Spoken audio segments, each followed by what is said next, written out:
Selamat pagi saudaraku, selamat hari baru, dan selamat berakhir pekan. Mari kita mengawali hari ini dengan berdoa dan merenungkan sabda Tuhan.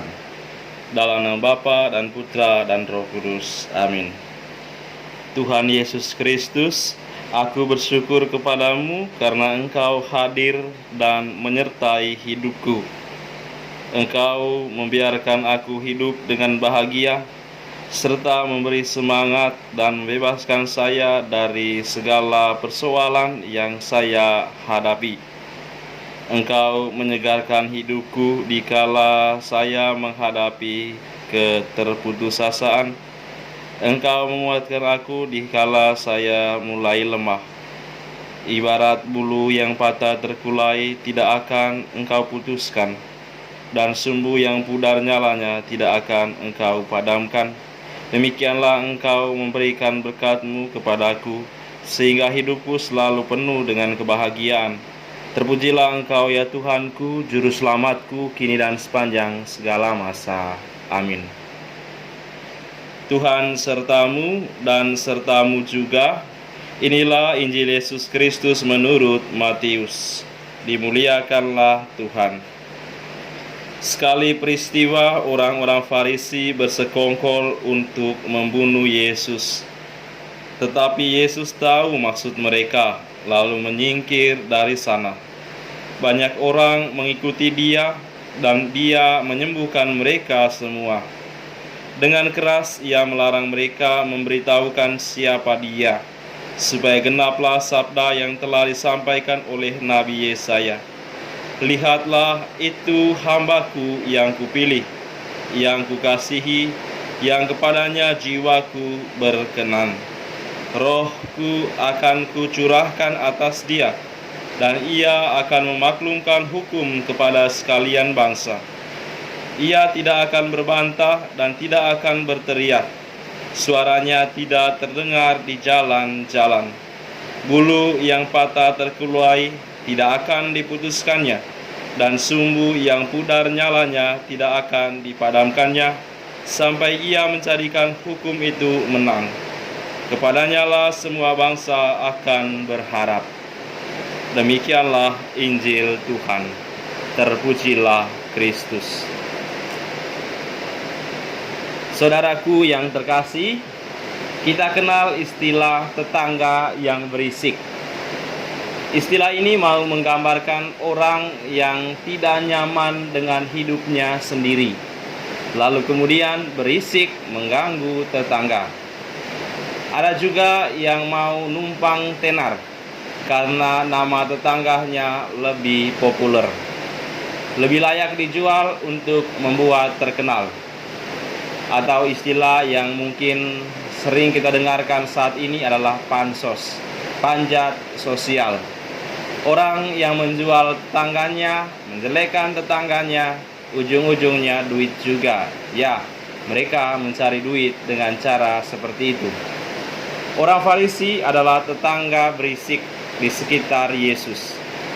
Ketika Yesus menyembuhkan orang sakit, mereka gaduh. Mereka iri melihat Yesus. Mengapa Yesus bisa menyembuhkan orang sakit? Melihat Yesus hidupnya penuh dengan kedamaian, mereka menjadi onar. Mereka menjelek-jelekan Yesus. Melihat Yesus membuat banyak mujizat, mereka uring-uringan. Bahkan mereka menuduh Yesus bersekongkol dengan Beelzebul, penghulu setan. Ujung-ujungnya duit juga, karena mereka akan kehilangan penghasilan karena semakin banyak orang yang mengikuti Yesus. Disinilah kita melihat bahwa tetangga yang berisik justru akan mencari duit dengan cara yang tidak halal. Saat ini ada tetangga berisik di sekitar kita yang suka mencari popularitas dengan memakai nama Tuhan Yesus. Ada yang menyebut nama Tuhan Yesus dalam pengajaran supaya dapat uang. Biar saja mereka seperti itu, karena memang Tuhan Yesus hebat. Orang hebat biasanya dijadikan referensi dari banyak orang. orang hebat biasanya dijadikan sebagai titik acuan dalam pengajaran. Saudaraku, kita fokus saja pada iman kita. Tidak usah mengurus tetangga yang berisik, dan juga tidak perlu menjadi tetangga yang berisik. Yesus memberi contoh. Ketika orang Farisi bersekongkol ingin membunuh Yesus, Yesus cuek saja. Yesus justru fokus pada pengikutnya sendiri yang jumlahnya lebih banyak dari orang Farisi. Dia fokus menjaga pengikutnya dan menyembuhkan mereka semua. Luar biasa. Di tengah kegaduhan tetangga, Tuhan Yesus justru lebih konsen, justru lebih berfokus untuk menjaga pengikut-pengikutnya. Dan luar biasanya lagi, Tuhan Yesus menyembuhkan mereka semua. Saudaraku yang terkasih, sebagai umat beriman, kita tidak perlu cari sensasi dengan menjelekkan keyakinan orang lain, dengan memojokkan keberadaan orang lain. Kita perlu fokus saja pada keyakinan kita. Banyak berkat yang kita terima dari Tuhan. Lalu, mengapa kita harus mencari sesuatu dari orang lain? Lebih baik kita fokus pada Tuhan yang sudah pasti memberikan banyak rezeki kepada kita, yang sudah pasti selalu menjaga hidup kita. Tuhan selalu memberi kita anugerah, bahkan anugerah-anugerah di luar dugaan kita. Dan Tuhan sendiri mengajarkan kita untuk mengasihi sesama, untuk memaafkan orang lain. Jadi saudaraku yang terkasih, saya mengajak Anda untuk tidak menjadi tetangga yang berisik, untuk tidak menjadi tetangga yang gaduh. Dan kita tidak perlu menanggapi tetangga yang gaduh, yang suka mengganggu kehidupan kita. Karena yang kita butuhkan bukanlah kegaduhan, yang kita perlu adalah kedamaian. Dan kedamaian itu hanya dapat kita peroleh kalau kita setia mengikuti Tuhan. Intinya, kita membutuhkan Tuhan. Kita butuh penyelamat. Hidup kita bahagia bersama Tuhan. Dia tidak akan membiarkan kita hancur. Seperti dikatakannya sendiri, bulu yang patah terkulai tidak akan diputuskannya, dan sumbu yang pudar nyalanya tidak akan dipadamkannya. Saya hanya mau mengajak Anda sekali lagi agar tetap fokus pada penghayatan iman kita. Tidak perlu takut, tidak perlu gelisah, tidak usah marah kalaupun ada orang yang menjelek-jelekan keyakinan kita.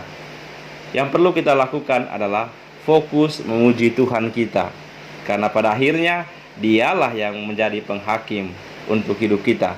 Dialah yang akan menentukan keselamatan kita, dan Dia akan membuka pintu surga bagi kita semua yang selama hidup di dunia ini dengan setia mengikuti dan mengimaninya.